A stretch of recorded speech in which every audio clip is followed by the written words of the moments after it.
All right, we're back. What's up, y'all? I'm Jared, by the way. I am Josh. Here's to you in the high life. Woo! That's what I'm talking about. Mm-hmm. Man, there's all kind of fun stuff went on this weekend. It has been a good week. I completely agree, man. So check out those videos if you haven't seen them. What do you want to start off with? Man, I'm good with whatever shoot you want to run out of, brother. So lots of good stuff to talk about, man. Oh, man, my quick story this weekend is just riding up to Spartanburg. It's a video on this channel. If you haven't watched that yet, go check it out. And just had a good time at my first. I can now say that I got to see Terry Funk in a match. So, Yes, sir. That's something to be said. And it was a nice little town of Spartanburg that you get up and you get there and you get into town, and it's a lot like a lot of towns, that have colleges and shows like that in them. That you get in town, you're like, man, am I on the good side of town or not? I can't really tell. Didn't realize going up 85 just how much stuff. You go right by Clemson, right by Furman, and they're like right on the highway. Those stadiums. It's like, man, that's cool. Holy smokes, man. It's the And, Valley? Awesome. Yeah, it's like I was trying to get a peek at it going back. So that was fun to see. And then you get into Spartanburg, and the Spartanburg Memorial Auditorium might as well be right on the Wofford College campus. And it's just one of those kind of things where I'm getting there and I'm getting parked and kind of like, I hope I'm doing this right, because there's like nobody there taking money for parking. And y'all know I'm nervous and paranoid about getting places super early. So I'm like, but there was already like a line outside the building. So I know I'm not that early. Somebody, if they were charging for parking, somebody would be out here doing it, and I just didn't see anybody doing it. Maybe that was going on across the street. I don't know. In that parking lot. So, but I didn't see much parking over there either. So anyway, got in. I was chatting people up on the outside. I had some really good conversations going on with people, just kind of waiting for the show to start. And went up there with the idea of knowing, like, maybe I'll stay for the show, maybe I won't. I'll have to wait and see. 'Cause it's 3.5 hour drive from here, which, sounds like a lot, but when you're considering who was there, it was worth it to me to go. There was Terry Funk, Jerry Lawler, Badass Billy Gunn, and Sergeant Sauter were the guys that I were there to meet. And this weekend was kind of my Dragon Con. That's the local comic convention in Atlanta. That's every Labor Day. I got to meet everybody there for what it would have cost me to meet one person at Dragon Con. So like that was well worth the drive. On top of that, and just if you're seeing an ad for a big time wrestling show and it's drivable, I'd say by all means go do it, because they put on a really good show and I really dug it. That's awesome, man. I think my buddy Daniel always talked about going to Ring of Honor with. I'm pretty sure he drove. He's a Memphis kid. Yeah. It's interesting, man. Daniel's got roots in Memphis and Baton Rouge as well, but he's a Lawler fanatic. So it's very, very cool. I'm glad y'all both got. I haven't talked to him, but I know he would dig the crap out of it. But that's cool, man. They did. Friday night was Raleigh, then Saturday night was Spartanburg, and Spartanburg was just more doable, work wise and everything else wise and distance wise. So, yeah, man. that was the one that I decided to go to. So, had a good time. I got to tell Jerry Lawler that I just saw the documentary Memphis Heat, and without missing a beat, like, ain't that good? Ain't that good? So he was real personable, a lot more than I thought he would be. I was there in line behind the Tosh.0 guy. It's at a lot of shows. He wears the shirt, so people ask him about it, and I didn't want to. But finally get my moment with Terry Funk. There's photos of it on Facebook. If you care to search those out, it was there. And just one of those kind of, didn't really have a question or a match to discuss or anything like that. I just told you shake the hand, you just tell the guy, like, man, I've been trying to meet you for a long time. And just hearing something like that, you could tell it kind of meant something. And it was more than just a handshake. It was a handshake and like, what's your name? Yeah. that kind of response. So that was worth the drive. So yeah, man, I wasn't quite sure how it would work out because I was one of those. I was nervous, and so I pre-ordered everything. You really don't have to do that. That's the other thing that you need to know watching this video that Big Time probably don't want me telling you. Don't bother with that. Don't pre-order it. Stuff's not going to sell out. Uh, so you can skip that. The only thing you need to pre-order is your ticket. And you need a ticket. Yeah, they need a ticket. Leaving the show, it was kind of a bummer when I got in and I saw the old Krispy Kreme sign right outside the auditorium. I was like, oh man, Krispy Kreme went out. And leaving, I realized that the light was on. I was like, so what's going on here? They had moved across the street. Killer. So I got to get my road donuts, brother. Got my road donuts, and I got to ride home eating my chocolate donuts Got and my road hots. coffee to keep me up, Dang right, brother. So it was, it was a nice day trip to go do. So go check them out if they're in a. I keep think I'm wrapping this up. And I think, oh, one more thing I got to tell you. That's cool, but man. but that was it. Check them out if they're at a town near you. Wrestling road trips, sir. There's a lot of good to discuss, man. A lot of cool things to talk about. Real quick, just to piggyback on what the man's talking about, we I think it was last week. I think it was after the last show we did. Go back to the man's house, and that's when we put on Memphis Heat. Yeah. Memphis Heat is something I've wanted to watch for probably 2 years because I heard how good it was, man. And you know how it is, like you hear how good things are, and the hype gets built up, and usually Sometimes it works out. Yeah, Sometimes on it a don't. good day, it's like, man, that was really good. I enjoyed it as much as I thought I would.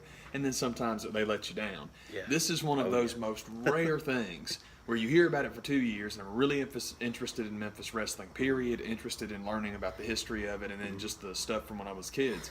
You get so hyped up and so into it, and then you watch it, and it's even better than you told yourself not to build it up in your head. I loved it. The man put it on, and he was like, man, I just watched this, but we can watch it again if you want to. Oh, my God, it's fantastic. It's a heck of a story. Yeah, buddy. About what went on in that town. I never knew even the story about them being on a previous channel. I never knew that. I just thought it was always the one deal. And that doesn't sound like a big thing, but that's a big thing. Yeah, TV, especially then, that was like, I mean, TV's still monumental, but yeah, then it's like, oh, hang on, man. The whole moving to another channel was the split that got things going. Yeah, it's rocking, man. Very cool. Jerry Jarrett's really cool. I really enjoy. We were talking about. There's a couple of things that he says that are. It's not. Some of them are kind of philosophical, which I love stuff like that anyway. But it's just there's just a couple of things he says that people don't want to admit or maybe don't say, and it's like, good on you, Jerry. Yeah. Good job, man. Not the person going into the documentary like, I'm going to learn something from this guy. Yeah, that's a good way Didn't to see say that one coming. Yeah, me neither, because I just figured it would be like, man, how good is that Jeff Jarrett? I figured that's all he would talk about is how great. Ain't I great? ain't he great? Ain't I great? Ain't he just as great? Ain't he great? It was awesome. It was an unbelievably good documentary. Highspots.com has it. Go order it from him. It's awesome. Yeah, check it out. One of the guys I learned a lot about, and you don't really get it from the movie. You get enough to make you want to go watch the special features and the extra interviews and stories on there, and that's Spudnik Monroe. I had no idea how much I would like that dude, and it's kind of stinks to get this into a guy who's gone now. A lot of the guys on the documentary are gone. I think him, Jackie Fargo, and most of the older guys have since passed away. But there's still plenty of guys to sit down and watch and know that, Jimmy Valiant's still around, Jerry Lawler's still around, Jimmy Hart, Jerry Jarrett's, those guys, the Superstar Bill Dundee. Superstar, yeah, man. Is still kicking. Superstar's got the opening line of the movie. It's fantastic. For real. I done busted that. I don't know what it is. Tell you all about it. And then what happens? This is obviously, see, I'm doing that thing because there's just so much cool stuff to talk about.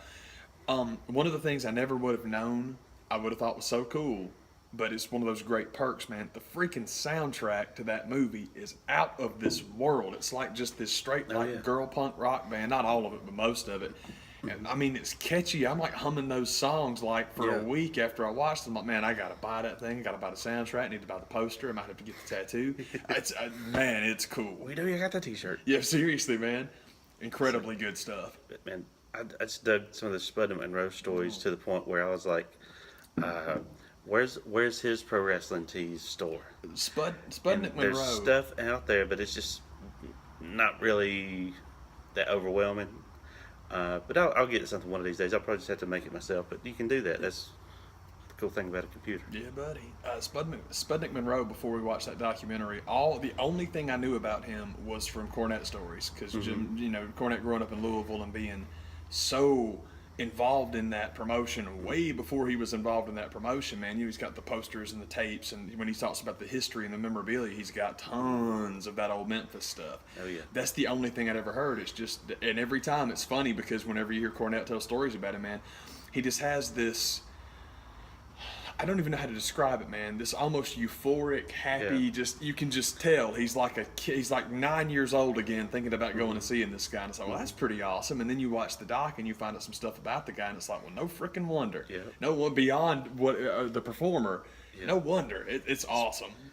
Really pioneered a lot of civil rights stuff, and especially in a town like Memphis. Yeah, big that- deal outside the ring. Yeah, that, man. that needed it, still needs it to this day.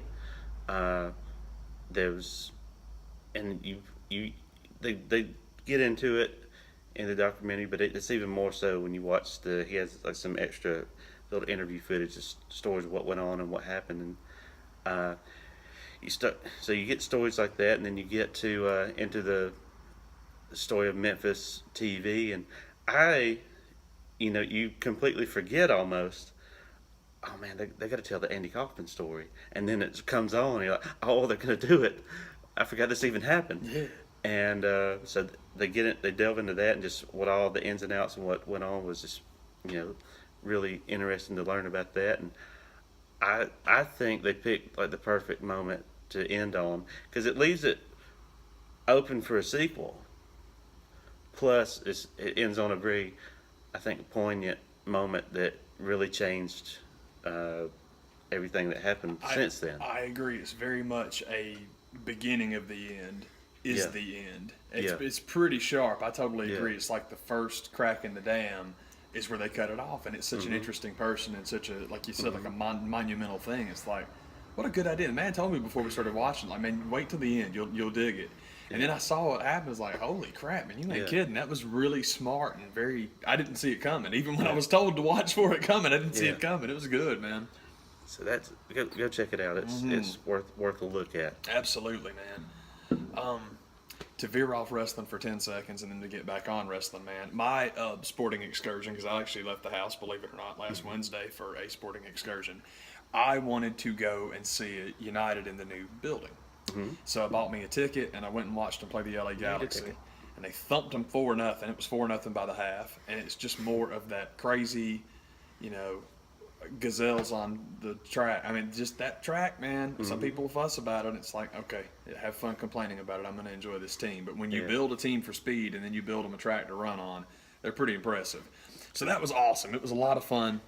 And it's nice to be back in that building because it is a huge difference for claustrophobia and not being a wild crowd person. 72,000 and 45,000, big difference. So, but it was cool. It's very, very cool. And one of the things I was telling you about was that crazy light that was just driving me nuts all night. Yeah, just go to the other end of the stadium. It's basically whenever you're looking out at the view of the city, there's that one gigantic board that hangs down, and if you're in front of it or off to the side of it, you're okay. But there's a wraparound, and those lights that flash on the wraparound just drove me nuts. So that's cool. I know where not to sit now. Cool. So all of that was cool, man. And then the other United story is that they played. I wrote all this stuff down so I'd remember it. They played against Montreal. I believe that was yesterday. Yeah, because the Falcons were Sunday. Sorry, because the Falcons were out of town, winning in Detroit. And it's incredible. They won 2-0 again. So they just keep moving up, third place in the East now, which is good because if you finish third, that gets you at least one home game in the playoffs. And oh my, a home playoff game for those guys would be fun. good. It'd be Yeah. a lot of fun. The thing is, though, with them being in third, they can still technically win the whole thing. Now, mathematically, the odds are long on that, but they can finish second pretty easy because with all the on again, off again, they still got games to make up. But it was it's good stuff, man. Almiron got hurt. I got to find out how hurt he is, man. But that's about the only bad thing that happened. But it's real cool, man. They just keep on moving up, and it's exciting. And they play tomorrow. That's pretty much all I'm doing when I get done. Just gonna go home and Watch them play tomorrow. But it's fun. It's still very exciting, and it was fun to go out and see them. I don't have as many cool stories as going to Spartanburg because we've kind of already talked about going to the stadium. But it was a lot of fun going for one of their games. And as far as I don't know if they've decided to 70,000 the Toronto game or not, but I think I'm going to skip that one. Minnesota's coming next Tuesday, and I'm going to try to go to that one. And then I think I'm good till the playoffs start. And I watch playoffs at home because I don't need to get in on that. Yeah, man. I want other people to have fun with that. But it's quite fun, man, and it's very cool because where I was sitting, you can watch the supporter section do all their shenanigans all night, and that's a lot of fun because I would not contribute or be good to sit there, but I like watching. But then as soon as you're done, man, you walk back outside of the Big Falcon, and everybody's just dancing and singing and doing just like, it's pretty cool. It was great. I had a lot of fun, man. Cool.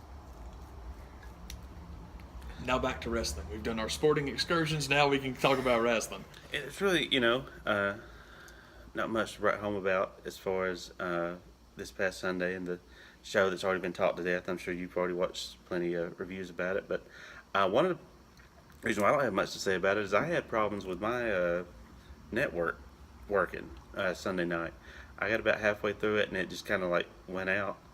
And I had so much other stuff going on the computer that was working fine.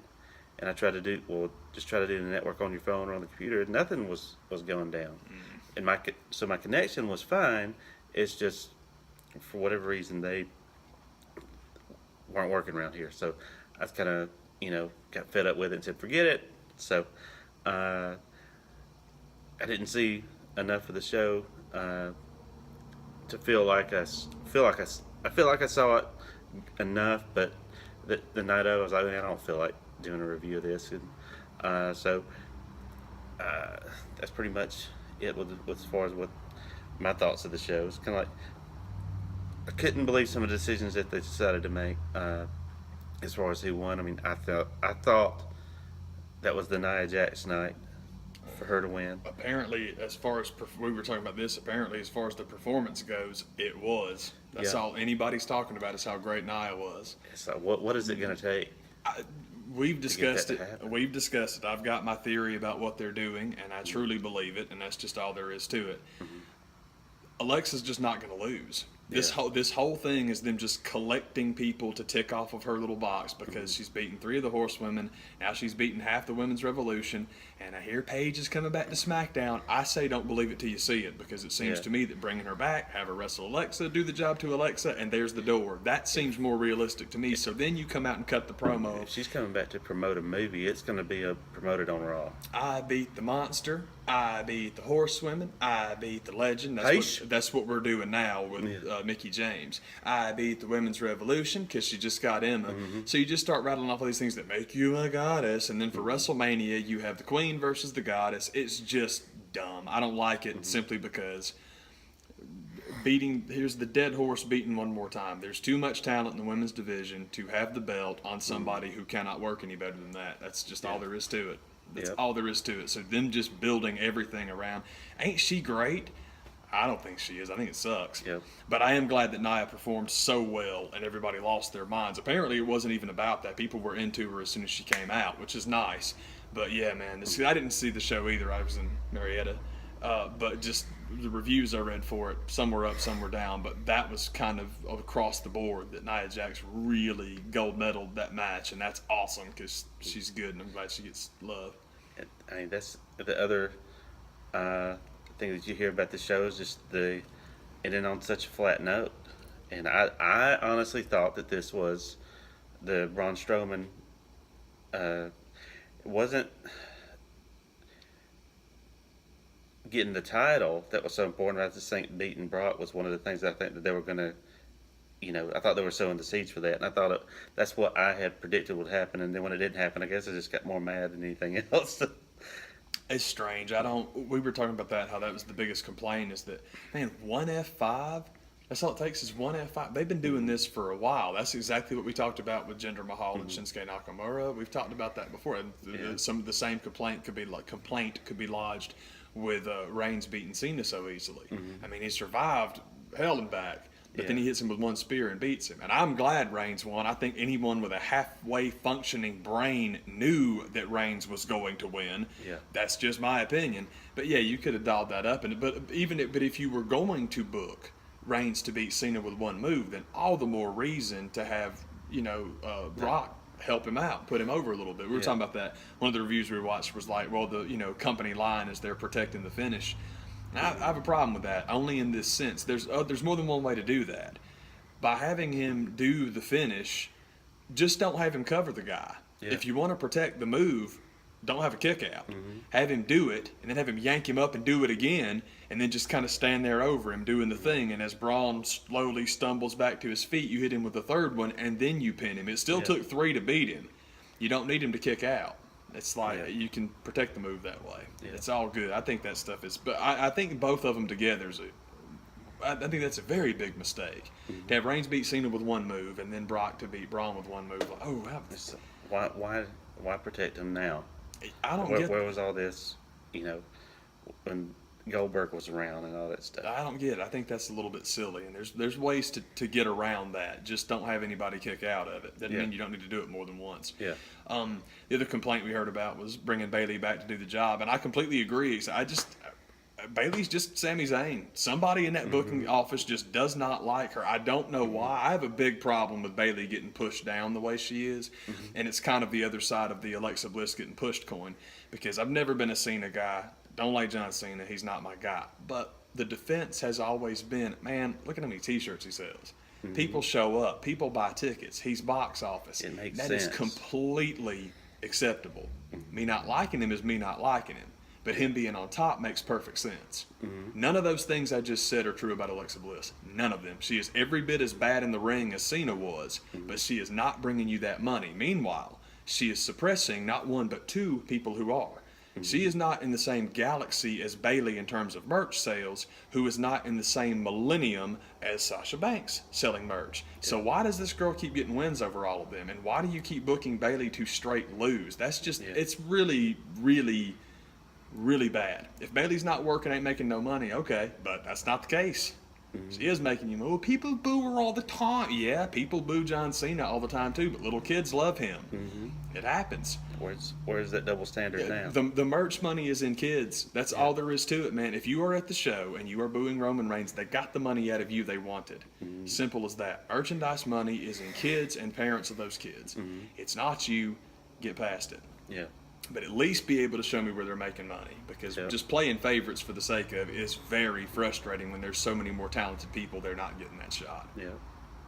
But it's that, long and short of the WWE show, then there was a Ring of Honor There was a Ring of Honor pay-per-view.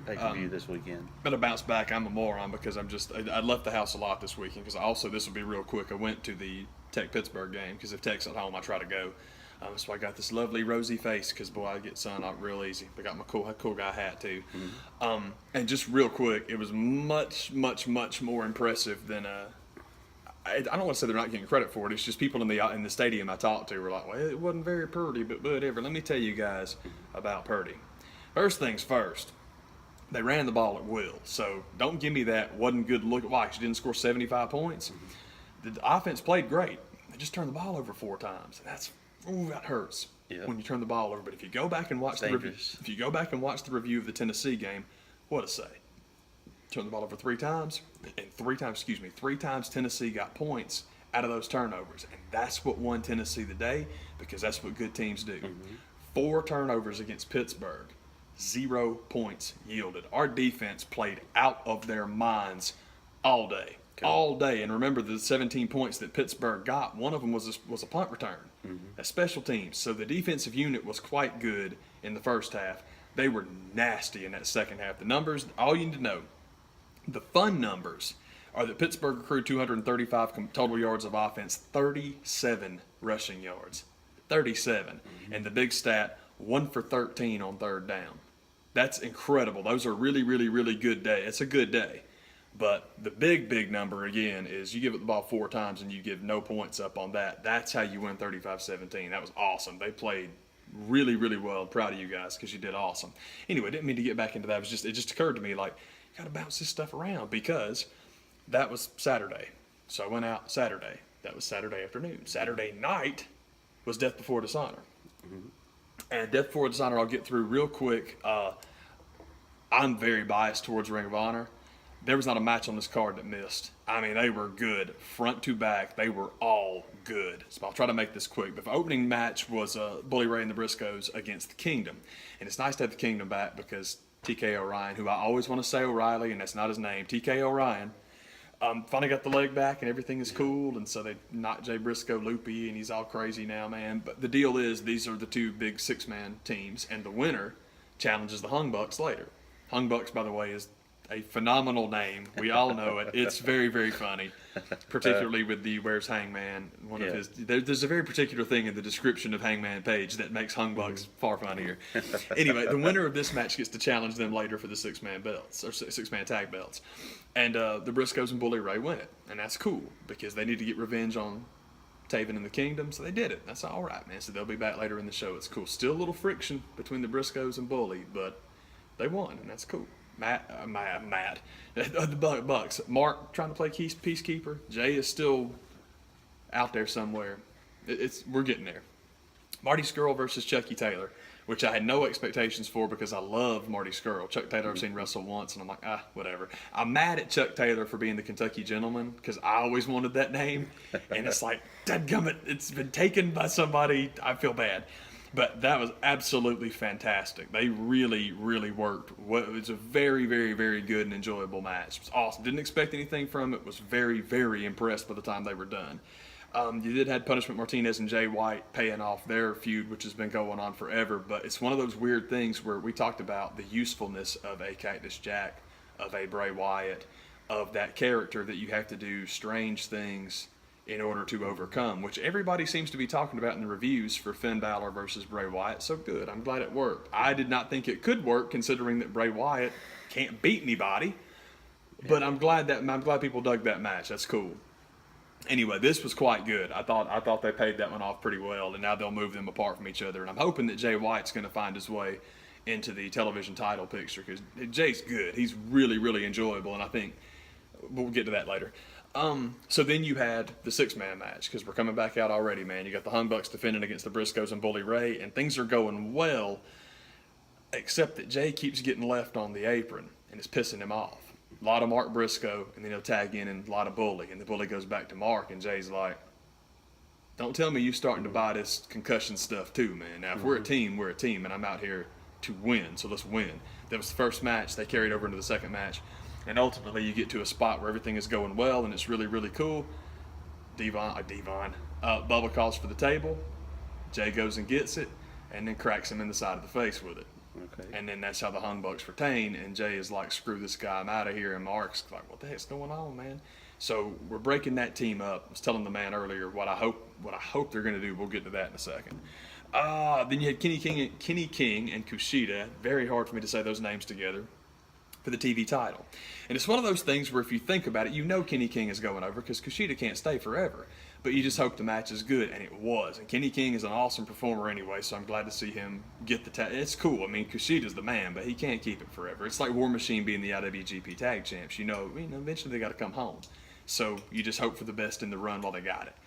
And I don't know if we're going to do anything immediately with Kenny King and Jay White. Probably not. I would think Silas Young is probably going to be the guy that Kenny King feuds with for a little bit on that title. But there's lots of good stuff they can do there.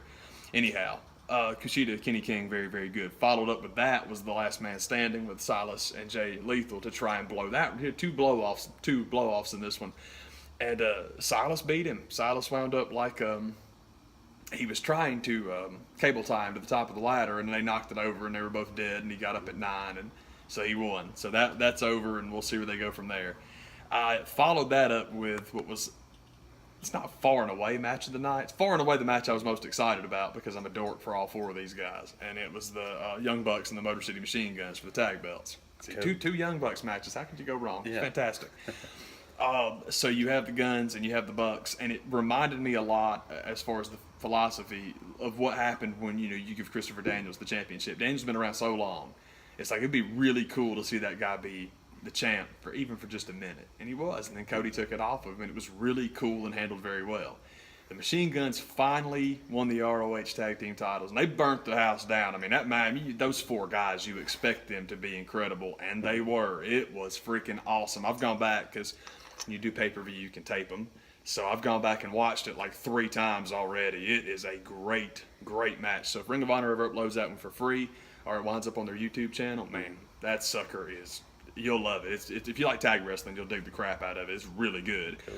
And your main event was Cody and Minoru Suzuki, which is a very weird match because any match Suzuki's in is weird. All of his matches are a little bit different, a little bit strange, but quite fun. He got to do a lot of his like sadistic weirdness is just entertainment over here, and he kind of dug it. He got into it, so it was fun. I mean, it's a weird match. That was another one that ended with one finisher because he hit him with one crossroads and pinned him. So there's just something going on in wrestling where one finisher. I guess that's the new mandate in the business is protect your finish. But it was still cool just because it was so weird to see those guys wrestle. And Suzuki's entrance is very cool because it's black and white and quiet and very Japanese, and it's just like, man, this is pretty sharp. So that show was awesome. I've been looking forward to it for a while, just honestly, just because if you put the Bucks and the Guns together, I'm like, I want to see that. Yep. And it was really, really cool. I liked it a bunch. Sweet. Yeah, man. Man, do you want to do a It review? Oh, yeah, I can do a quick It review. I finally went to a movie. I haven't been to the movies in a long time, man. So I went out with my buddies, Danielle and Aaron, to see It. And the main thing, I was telling J-Rad, man, the main thing about the movie It, the review that I needed for it I already got. Because I haven't seen it myself, but the coolest thing I heard about it going in was as the credits roll, it wasn't necessarily advertised this way, but just kind of, there was a hope and an assumption that it would be this way. As the credits roll, it says Chapter 1. And basically telling you that there will be a Chapter 2 where the story in the book is it tormenting the kids as children, then as adults. So now it's kind of interesting to think who they'll cast as the kids in the movie as adults to come out in 2 or 3 years or whenever it's supposed to come out. Yeah, man. That was pretty much it. Like the only review that I needed was from my brother, because my brother and my sister-in-law both are huge King fans. So being a fan of the guy that wrote the book, yeah, when you like the movie, it's like, that's cool. It always makes me happy when that happens. So as long as they dug it, I'm like, well, cool, I'll definitely like it, because I've only ever read Pet Sematary, and it's not that I don't like Stephen King, it's that he is too good at what he does, and it messes with me. It's it's literally the best compliment. It's like, with Bobby Eaton and Cornette, how I wanted to kill those guys when I was a kid. That is the compliment. Yeah. Same thing. King is too good at what he writes. So I can do his human story stuff, but his scary stuff sometimes I'm like, oh, I can't do this. Yeah. But it was cool because, I mean, it's not like, you're reading the book, but it's what we talked about, man, where you focus much more on the characters and the kids, and that's what makes his stuff so moving, is that you really, really care about the people that all this horrible crap is happening to by the time that horrible crap happens to them. So that's what makes it so scary and so hard and kind of awful. But that was it. My brother told me, he's like, man, the only thing you need to know is that at the end of the credits it pops up and says It Chapter 1. And he told me that just knowing that it would make me feel better, because we talked about The Hobbit before and what a disaster it is to take this one book that everybody knows and say, hey, I'm going to make 9 hours worth of movie out of that. Bad idea. The only thing worse than that is trying to jam too much into the first one. So that's what I was happy about, knowing there was going to be a sequel. It's like, well, thank God they cut the story in half, and it's just the kids. And they were good. I mean, the actors they got to play the kids were really, really good. And we were discussing Pennywise, like the new one versus Tim Curry. And I was telling J-Rad, something you're not going to replicate Tim Curry, so you need to go in a different direction. We talked about it before. I described it to Jared as the Suicide Squad casting that actually worked, because I did not think that Jared Leto doing something totally different with the Joker was a bad idea. It's just that what you got wasn't great, from what I hear. I still haven't seen the movie, but I hate that more people... Too far. Yeah, but you just, the idea of doing something so different is awesome. But doing something not good is still going to hurt you. Yeah. It's very frustrating. It's like the Star Wars prequels.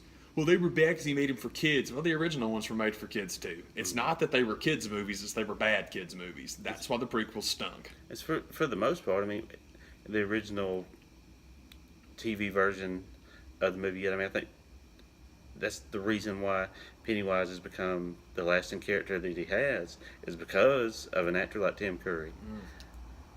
Yeah, because the story is not about him, and Yeah. that's what I enjoyed about what I thought they got right about the new It movie. Mm-hmm. You're not gonna find anybody that acts as well as that guy, so change the character and Yeah. make it more quiet and not, because it's not the subject. The kids are the subject. It was way Yeah. more. It was useful. I thought it was very, very cool, and I enjoyed it a lot. It was real cool. It's the first movie I've seen this year, which is ridiculous considering it's September, but it was cool. Not a bad return to the theater. So all right, guys, good job. Okay. But it's good. My brother's good at like giving me the lowdown on stuff that I like, because lack of story. If it's not just like insane, over the top, artsy, this is what I am trying to say as an individual, which I love. Man, if your story sucks, you suck. That's just like, I got no time for that junk, man. Yeah. So, but it was cool. I liked it. But I love the changes that they made to the character. Oh, it's not as good as Tim Curry. No crap. Not as good as Tim Really? Curry. I just love that I love they did something so different, and it worked too, because it wasn't like a bad decision. Which, from what I understand, that's the problem with it. Some people didn't like it. It's not like Heath Ledger. Well, you're an idiot if you think they're going to recreate that. Yeah. But not liking it because you didn't like it, that's totally different. That's something completely different.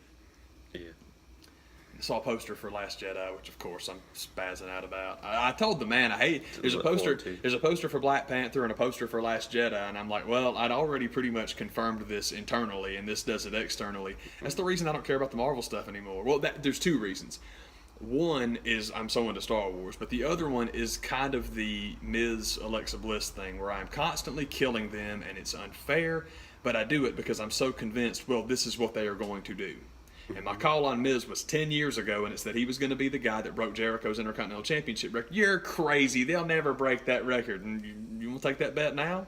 And it just frustrates me because that guy doesn't deserve it. I don't care how good of a year he had last year. I don't care how many times he goes to the Boys and Girls Club. I don't care how many apples he polishes at Titan Tower. He doesn't deserve that record. He doesn't. Anyhow. But it's kind of that same thing where I have this idea in my head, and I'm just going to chew on this bone until the marrow runs down my face like the juice from my plums. And it's that I so know exactly what I want them to do once they're done with this version of the Avengers stuff, with the next version, that if I don't get that, I'm not going to watch them anyway. It's stupid. It is so dumb. But it's just like I had this idea, and I'm like, that's what I want. If I don't get it, I'm not interested. But the main thing, though, is just I got Star Wars movies to look forward to now. Yeah. Can't get excited about nothing else. I think there's just a lot to be said. Maybe it's not as impressive considering the past 5 or 6 years we've got to live through. But the fact that we're living in a world where there's going to be a Black Panther movie, I think it's something pretty cool. Well, you have to understand, me and T'Challa go way, way, way, way back. Huge Black Panther fan for many, many, many, many, many, many, many, many years. But just because you make a Black Panther movie don't mean I'm going to go watch it. You need to make a movie about T'Challa. You need that character to be true. And that's what I'm going to need to hear, because the Civil War T'Challa, lots left on the table to be desired. Luke Cage from Jessica Jones, that ain't him. But I have heard that Luke Cage from Luke Cage is much more interesting and much more like, what he was like in the book. So I'm hoping that's what they'll do with T'Challa. I think that's really cool, and I hope they do well with that movie. It's just, what can I tell you? I was really excited. I can say the same thing about Captain Marvel. Well, we've had a girl superhero now with Wonder Woman. Well, you know what? They announced Captain Marvel before they greenlit that one. But people crapped on, Captain Marvel cares about Captain Marvel. Well, okay. It's great we got Black Panther, but you don't want a chick to be the leader? Okay. I just can't help it. I don't care. I was really into it until I started getting it. I don't remember the name of the movie.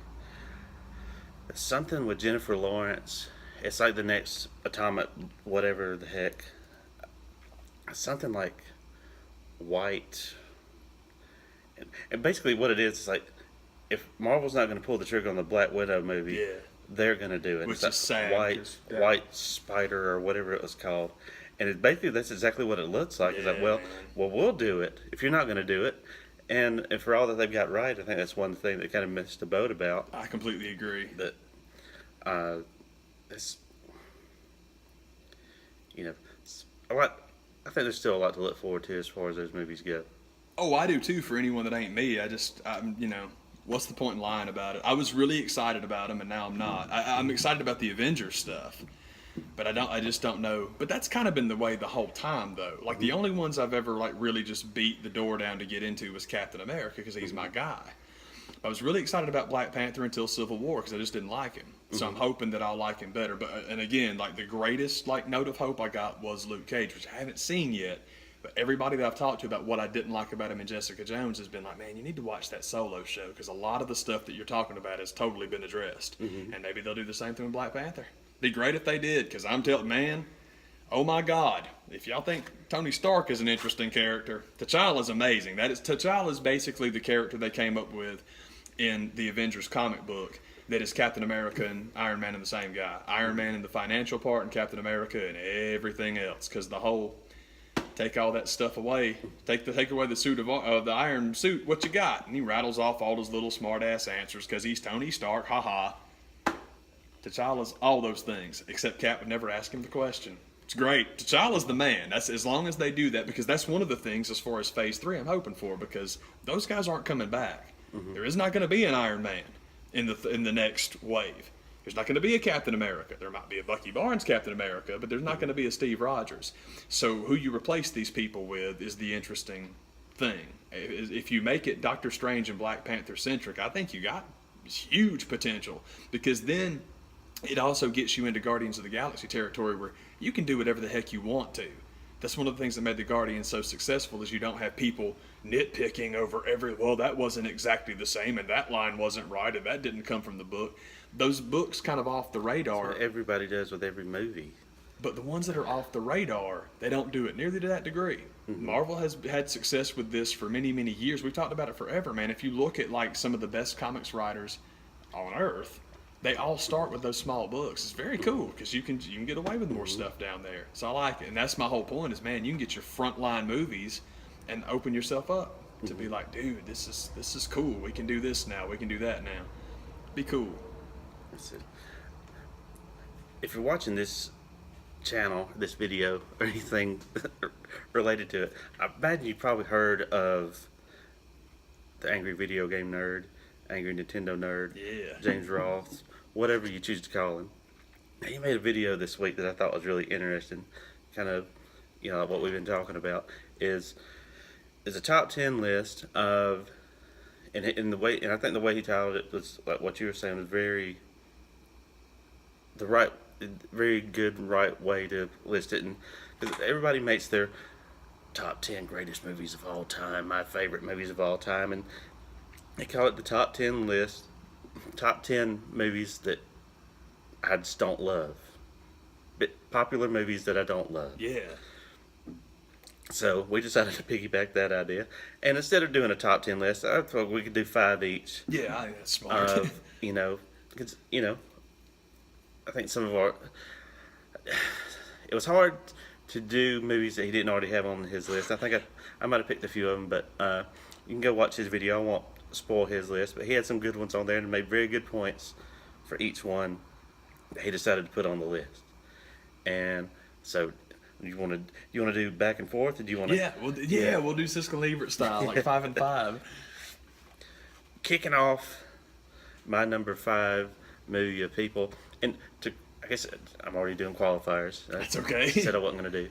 Every award season, there's that 1 or 2, maybe even 3 movies that get all this hype, and you're kind of like, come on, really? That? It cannot be that good. And, so there's always those movies that, I think most recently, stuff like The Revenant, stuff like those movies that you kind of sit down and watch, you kind of, that's got that much hype. Dr. Zhivago, The Joy Luck Club, really? and that's the other thing too, that it'd be real easy for me to sit down and make the list of movies that weren't meant for me in the first place, like The Notebook, any Nicholas Sparks trite that has come out in the past. Any other time The Notebook's been remade. For real. It's easy for me to put those movies on this list that people revere. That they weren't made for me. That's an excellent point, to try and pick things that, like, man, I should have liked this. Yeah. That's real good. I agree. The stuff that, like, okay, I wasn't meant to like, the SpongeBob movie. and I don't think anybody puts that on their top 10 list. I the My first honorable mention that I will, because comedy is another thing that I think it's kind of touchy to put on the list, because not many people are going to put it in this spot of reverence on the AFI's top 100. Yeah. But good lord, it's splits rooms. When you bring up the movie White Chicks, I despise not only the idea of the movie, but the actors in it, everything involved in it. That's one of those movies that when you let it known how much you love it, it's a breaking point of like, well, we're not going to be hanging out very much. And I think I don't know why that movie tends to come up with a lot of people that seem to just love it. They're like, well, you're dumb. I like your point about like the cast, because it's like White Chicks. You couldn't put anybody in that would make me like it, but you gonna go so far as to put these people in it. You know what I mean? It's like these dudes are who you hire. And how could you make this worse? The only way to make that movie work is you hire two white girls to play the girls. The way they did that makeup, it looked terrible, and it wasn't even funny. I mean, if it was, supposed to be, I don't like it. And I've already given it way too much time. And she's taking it too much time. Yeah, comedies. We've talked about this before. I mentioned this to my friends as well. How come comedies never win Oscars? Dramatic things you can reach. What they do. Dramatic things you can reach a consensus on. You will never get 100 people to agree on something being funny. No. It's why the most revered comedy of all time is Annie Hall, because whether you laugh at the jokes or not, the writing is unbelievable. That's why that movie is what it is. It's not the comedy; it's the quality. Yeah. But we talked about that. It's like, man, well, comedy should be up for awards. Yeah, and they would be. It's just you're never going to get enough people to agree on. Well, that's hilarious. That's why. And I feel the same way as far as this kind of stuff. Any movie that I don't like that's a comedy, well, shoot, that just means I didn't laugh at it. That doesn't mean it's Yeah. So, my number 5 on the list is, because it's what we were talking about, the recent history of movies coming out and getting all this hype, and you finally sit down and watch it, and you're kind of like, what was one that I stole from the man is Wolf of Wall Street. Ooh, baby, I couldn't agree more. I like the string of movies that Martin Scorsese has made with Leo DiCaprio being his personal actor, but this was the one that I think that the thrill's gone. It's been waning. It's been losing. That bloom's been losing a little bit of the Rose Brother, but it's really gone now, and I think they need to both move on to bigger and better. Other pastures. Just to piggyback on that, completely agree. I despised pretty much every second of that movie, and it's hard for me to say that about anything that Scorsese's directed and something that he's put DiCaprio in, because I'm with the man. I like their work together, but boy, I hated that movie. I hated everything about it. Heck yeah. My number 5. It's kind of one that it's strange because it was from watching James's list. It was hard because I picked like 5 or 6 to go in that last spot. My top 4 came together pretty easily, but that 5th one, like, no, this is the one I'll go with. Yeah. And it's Avatar. James was talking about Titanic, and it's just everything that he's saying about Titanic. I'm like, I completely agree, but I feel more strongly about Avatar because again, Titanic wasn't made for me. Yeah. Avatar is something I should have gotten into, but it just did not do it for me. Story-wise, special effects never do it for me. It's just not my thing. I love them. I think they're super cool, but they are never going to make a movie for me that otherwise I don't care for. It's like trick endings. If I can't watch it more than once, it's not very good. But even he talked about okay, I just got to make sure I'm not ripping anything off. One of James's was The Sixth Sense, which kind of got. I know I groaned. I probably groaned. If the man groaned, I might have done it too loud to hear.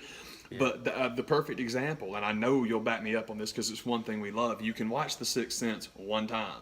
You can watch The Usual Suspects every weekend, and it's still good. Yeah. And I think it's possible to have. It's not that it's a twist ending. It's just that it's a twist ending. It just kind of leaves you like, what? It's a twist at the end of a great movie. I totally agree. It's like one of them is just the swerve, and the other one is the build, and the rest of it's so good that once you know, you can't wait to watch it again. Yeah. It's the swerve that you still see pieces that you didn't see before. Talking about The Usual Suspects, and then when in a case of a movie like Sixth Sense, once you see it, you can't unsee it. Then it's just kind of, well, this is done. It loses a lot. I think so. I agree, man. uh, because we have to still keep, you know, high-ranking directors on the list and pick movies from them. Uh, James picked one on his list from Quentin Tarantino. The one I picked is Django Unchained, and I even spelled it wrong because that's just what I do. Because I don't like it enough to learn how to spell it I properly. don't care enough, brother. It's just one of those movies that, and I think has lost a lot of the cred that it had when it came out. But uh, my lord, when that movie was out, it was like, oh, you got to go check out Django. It's awesome, man. It's groundbreaking. And you go and you sit there and go, what? What am I watching? And I just didn't think it was very good. I didn't think Jamie Foxx was good. I just thought the story was just terrible. And it just that it's inescapable. Every other year there's a new 12 Years a Slave story you have to sit through of how terrible things were. And I think that was bad enough. We don't need to make up uh, stories around that time period to try to glorify something that never even happened in the first place with these characters. Is what I'm trying to say. So I just didn't like it, and I just didn't think it was very good. I despise Django Unchained. I hated it. Really was hurt by the ending, and what I mean by that is unlike the character of the dentist, Ugh. uh, and with dealing with Leo's character, it's like that dude in that last day of being there, and they got there almost to the end. He really is going to flip out at that moment, and start this war right at now. Now's when you're going to do it. We're almost to the finish line. Just collect your stuff and go. But it couldn't do that. No, so I just thought that was just really dumb and hard to believe. It's hard for me to pinpoint exactly what I don't like about Django Unchained, except that it seemed to, like the man was saying, it was like hailed as this return to form for Quentin Tarantino. I'm like, from where? He had just done the two Kill Bill movies and Inglourious Bastards. It's not like he had vanished and people weren't giving him love. Yeah. All I could figure is it must have been like a new crop of moviegoers that had not seen his other stuff. For them, it was their first thing, so it's that rush of, oh my God, this is different from other stuff.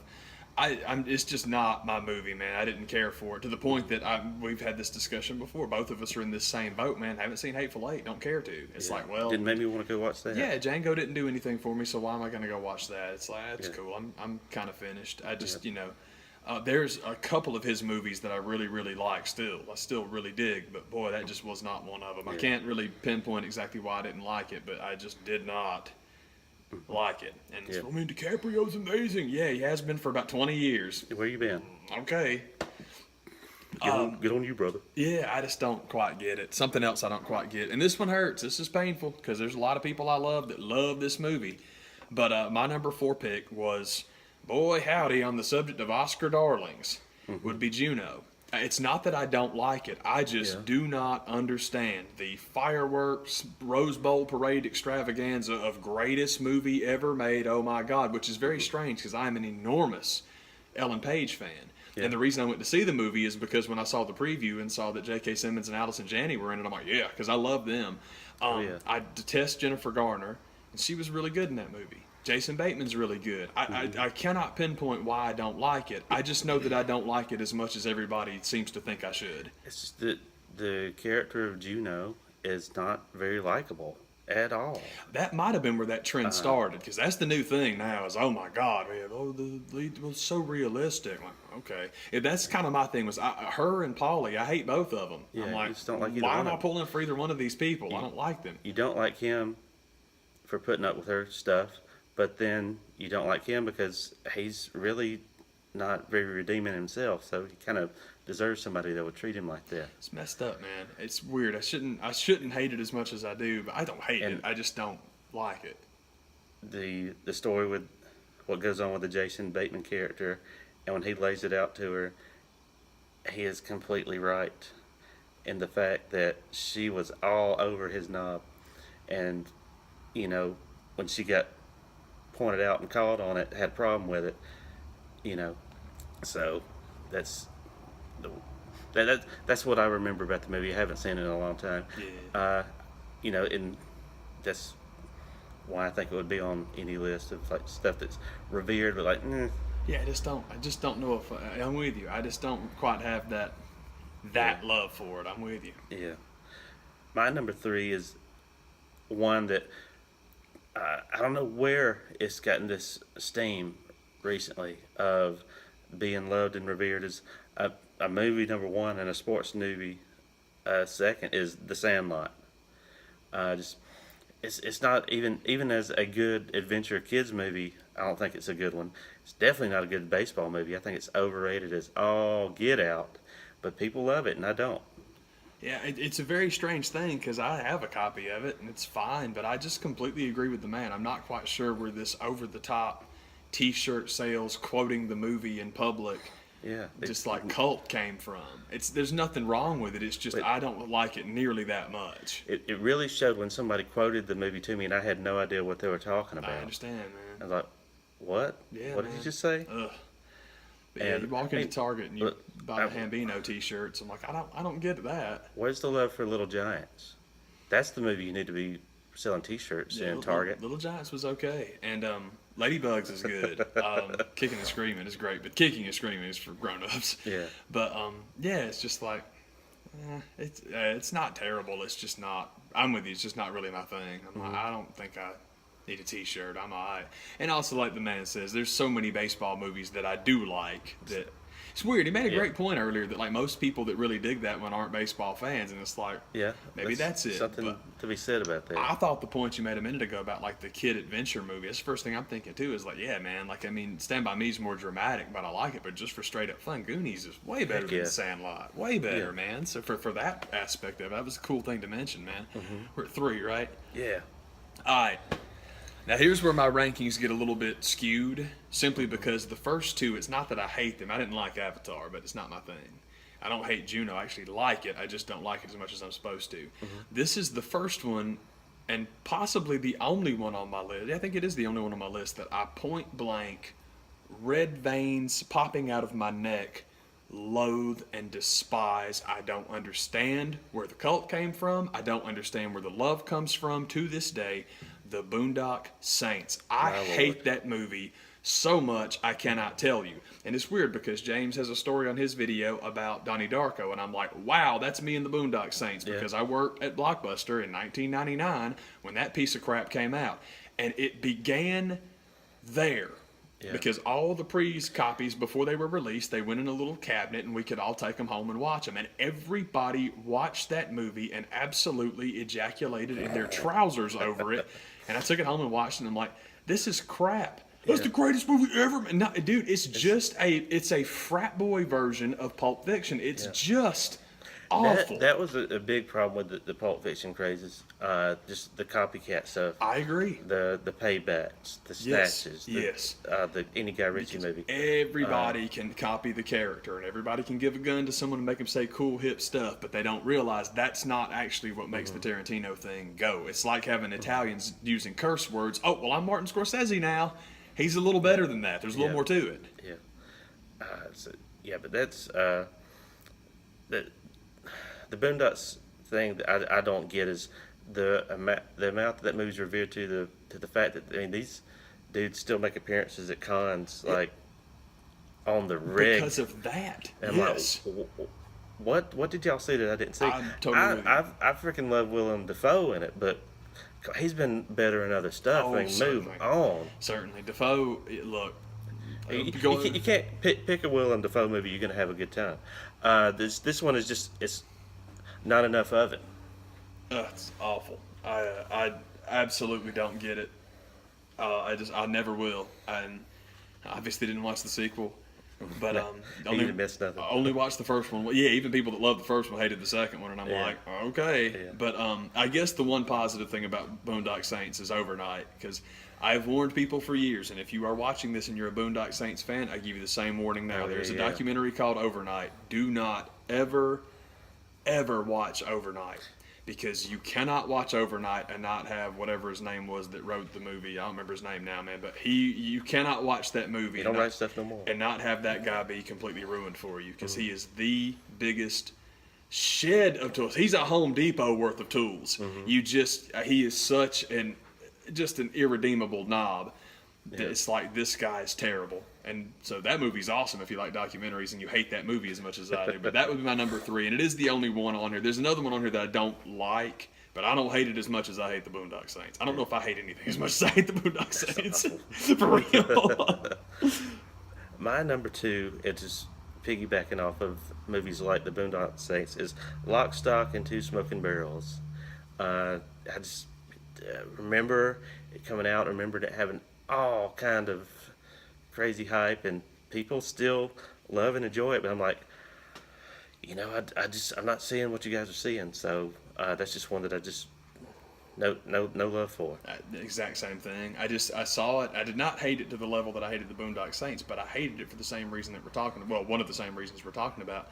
That, again, kind of this hype and a big push, and oh man, you like Pulp Fiction? Well, you got to watch this. And then it's just like it's just a ripoff, y'all. It's just a ripoff of what that. I mean, dude, like every movie that came out 10 years after Pulp Fiction was a ripoff. It's like, all right, man, this is The Way of the Gun. Yeah, seriously, man. The only one of those that was even worth half a crap was Smoking Aces, and it was garbage except for Jeremy Piven. He was hilarious. Yeah. Oh shoot, it was him, wasn't it? Well, there was Jeremy Piven and Was then Chris Pine. Oh man. Piven was like the kid they were trying to kill. Israel. Yeah, he's the kid they were trying to kill. Yeah. Yeah, man, just Las Vegas Entertainer of the Year. That shot of him playing the drums alone was worth watching the whole movie for. But yeah, man, I have this like stupid, terrible Bill Pullman, Bill Paxton thing with, and this is really embarrassing. They are both good actors though, but I do it with Jeremy Piven and Paul Giamatti. And I have to stop and remind myself which one of them it was. Yeah. It's Jeremy Piven. But yeah, he's just Las Vegas Entertainer of the Year is like, that's worth watching the whole movie for. I love that scene. But I'm totally with you on Lock, Stock. It's like, I didn't hate it, but it's just like, man, I've already seen this, man. Yeah. This is just nothing special Okay. at all. At all, man. We're up to number 2. My number 2 is totally on James's list. It's on a lot of people's list, and I feel them. I totally feel them. And this is not a movie that I hate. It's just a movie, we've talked about it on here before. The problem with this movie is that it is impossible for any movie to be as good as everybody and their mama will swear to you this movie is. And it's called The Dark Knight. Yeah. There's nothing wrong with it. It's totally fine. It's just, I guess my problem with it is that it's the same problem I have with people when I talk to people about Game of Thrones. And it's so much heavier and so much deeper and so much this and so much that. I'm like, if you've only ever watched fantasy stuff, okay. If you've ever watched anything else, you see what I'm saying? Yeah. Just once you get outside that zone, but yeah, comparing Game of Thrones to other fantasy, yeah, it's different. Comparing The Dark Knight to other comic book stuff, way different. Yeah. But that's where it ends, because the whole, well, he was talking about like how crime dramas get the love and get the pat. It's like Yep. Heat's way more interesting than this was. You know what I mean? Yeah. And what was the other one I was trying to think? I mean, there's one, but I'm not going to say it because it's just it's overdone. It's almost as overdone as The Dark Knight is, except I love it.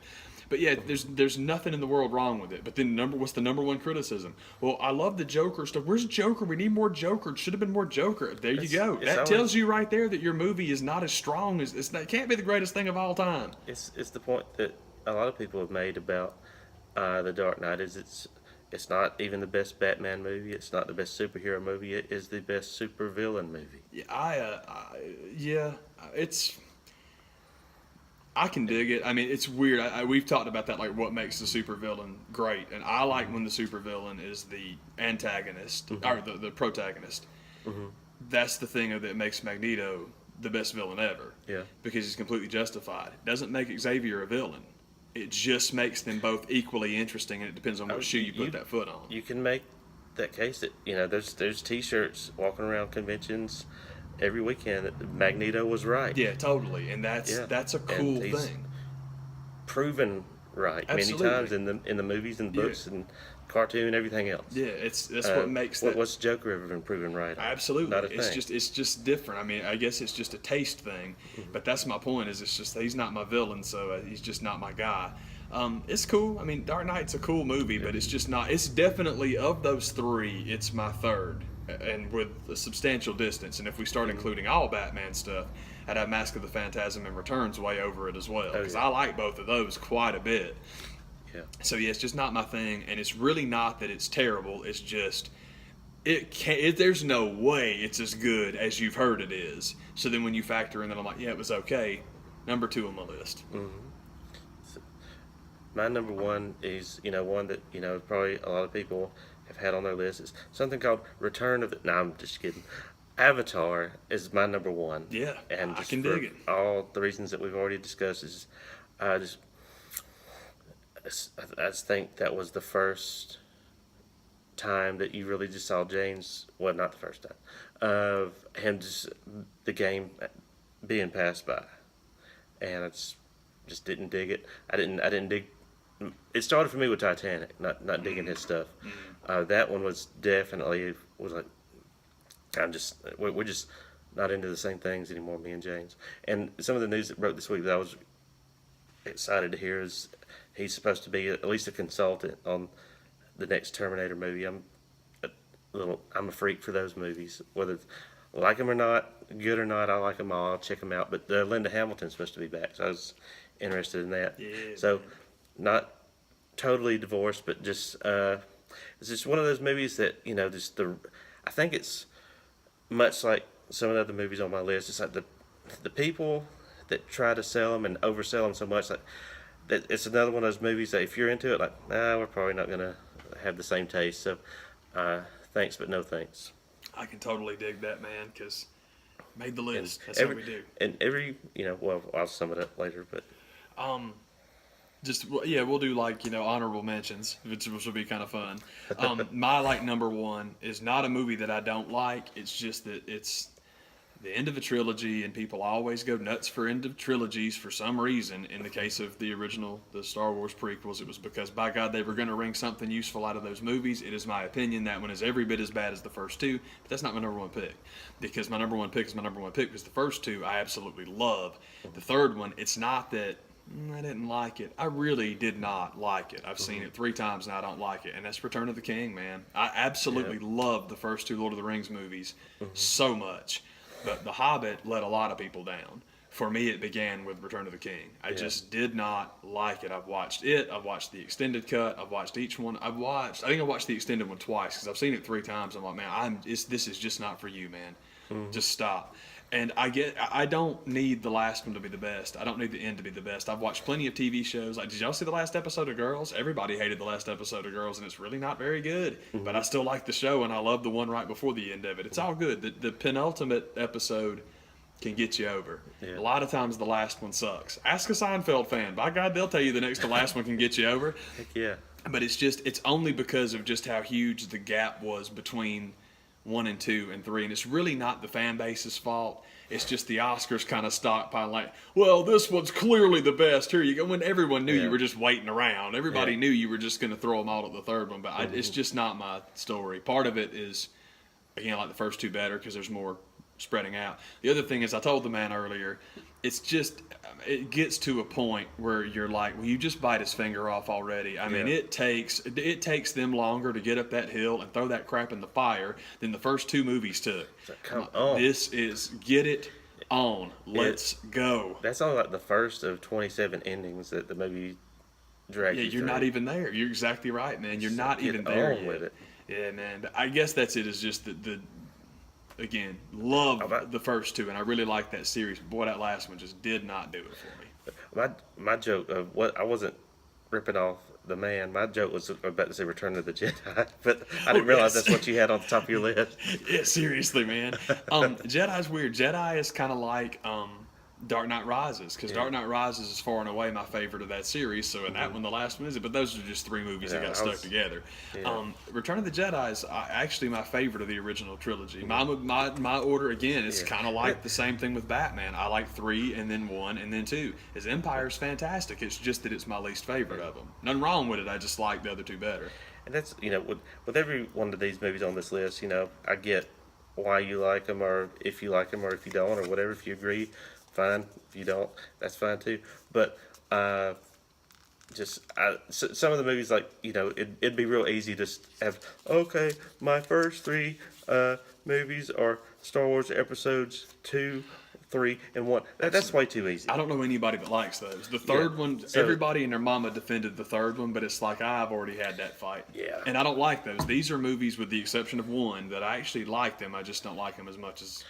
Man, the end of Revenge of the Sith, it just felt like walking out of Phantom Menace when people were still just trying to convince themselves, like, it wasn't that bad. That's what I think. Come on, it wasn't that. Yeah. Come on, I didn't waste 6 years of my life. I completely agree. I am so convinced that people just told themselves before they went in, I'm getting something out of this. It's going to be good. I agree.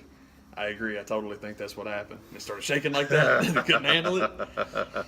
Just for giggles, first thing that comes to your mind for honorable mention. Because I hate to rip off Avatar. I'm sorry I stole that one from you. Because I know exactly, I had another one in the hopper. It's the first thing that comes to my mind for honorable mention is, it's kind of the reason why I didn't put it on the list, is what we talked about with comedies, is Caddyshack. I understand. Yeah, I feel the same way. It's just, it's tricky with comedies. Just not even remotely as funny as everybody tries to sell me as it being on. I think a lot of it has to do with, like, talking about sports movies. Just a sport I'm just no interest in is not going to hold my interest regardless of what you do. Happy Gilmore did it, but Caddyshack couldn't do it. Yeah. And it's just, just not the end-all be-all jam that everybody tries to show you that it is. Yeah, I can dig it. I totally am down with you on Caddyshack, man. Mine, I apologize for not comparing notes, because I would have bumped Avatar and done this one instead. I'm sorry to steal one. But would be Fury Road, man. There's nothing wrong with it. There's nothing wrong with Mad Max Fury Road. I just didn't like it. I'm like, okay, it's all good. It's one of those movies that got so much love. It really did. And there are people in my life what? that gave it that love that I'm happy they did, for the exact same reason I was talking earlier about it. Because they're like super crazy fans of the original. That's who I wanted to enjoy it and be happy. But it's just the overwhelming barrage of everybody in the world. I'm totally with you, just telling you it's the greatest thing ever. Like, dude, I don't know about that, y'all. That's another one. You go back and you try to watch the original now, it's like, man, this is boring. Oh my God, this can't be the same thing. Oh, Lord. I must remember this wrong. Yeah, the Thunderdome's a little bit different, but, you watch that first one, it's kind of like, are they ever going to do anything? For real, man. So, in that way, maybe it is similar. What's the budget on this sucker? Another honorable mention sports movies that came to mind. The second I said Caddyshack, I should have said Rudy.